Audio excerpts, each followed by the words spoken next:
Hello, Italy, Garibaldi, and the Royal Navy. I had to admit that I didn't know how much important was the help that the Italian revolutionaries got from the British Empire when it came to reunifying Italy. Well, we all know this little story about Garibaldi and the 1000s that just landed in Sicily and reconquered the whole peninsula, giving the keys to the Kingdom of Sardinia, which formally reunified Italy.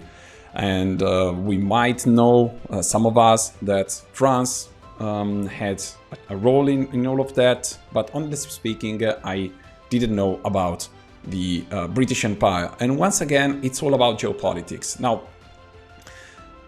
British Empire, back in the day, select the Kingdom of Sardinia just because it was so weak when it came to a naval power. And the trade for this help was because the British Empire just wanted to get rid of the only other possible counterpart in the Mediterranean Sea, the Kingdom of the Two Sicilies. So of course nobody does anything for free, and in that case, in May 1860, the Admiral Sidney Smith arrived in the harbor of Marsala in Sicily, supporting Garibaldi, landing and even transporting a bunch of revolutionaries. They provide medical assistance, and there was even a British Legion composed by English and Scottish volunteers who parade in Naples. Okay, now fast forward, World War II. Again, there was this massive landing operation, which is way less famous than the D-Day in Normandy, but for sure it wasn't less important. In fact, it contributed to just raising up the pressure on the Nazis regime. So one side was fighting in France, then there was this other one from the Soviet Union and from South, especially from Italy, and everything started with this landing in Sicily. So Sicily was like a weak point for the Kingdom of Two Sicilies. It was a weak point for the fascist Italian regime during World War II. And then again, fast forward, the Mediterranean is still very important today. And it's so important that it's called the Mid-Ocean. Why the Mid-Ocean? Because it connects the Atlantic and Pacific, Asia and Europe. There is this very important canal that is called Suez Canal, and well, if you follow me, for sure you know that the maritime ship containers are still very, very, very important. 90% of the traded goods are shipped over this kind of transportation, so over the waves and so on.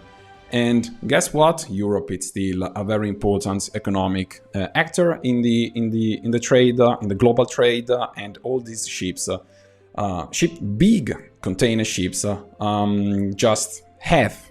There is no other choice today. Just have to sail across the Mediterranean Sea, and then instead of stopping by there in Italy, they just decided to continue and reach out to the ports in the northern part of Europe. So the point here in this video is that Italy has and had not a strategic view.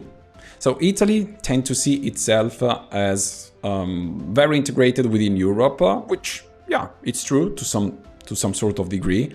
But the price that Italy is paying is that they are not really considering their neighborhoods.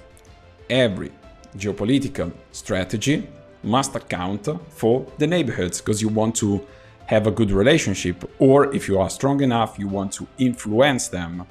And even if you are stronger than this, because you want to have some buffer zones, because in theory, in the case of an attack, you want to fight on somebody else's territory and not just yours, right? So Let's have a brief look, very brief. Tunisia. This is the shorter path, the shorter distance between Italy and Africa, so between Sicily to be more precise, and Tunisia. And this kind of strait is so important, and it's called Sicily's Strait, that it's currently being patrolled by the US Navy and the French Navy. Now, it must be said that Italy has a pretty decent navy for a country which has no strategic view, but the point is, if your home country doesn't really support you, what are gonna be your targets when you are an admiral, when you are, a navy? Open question.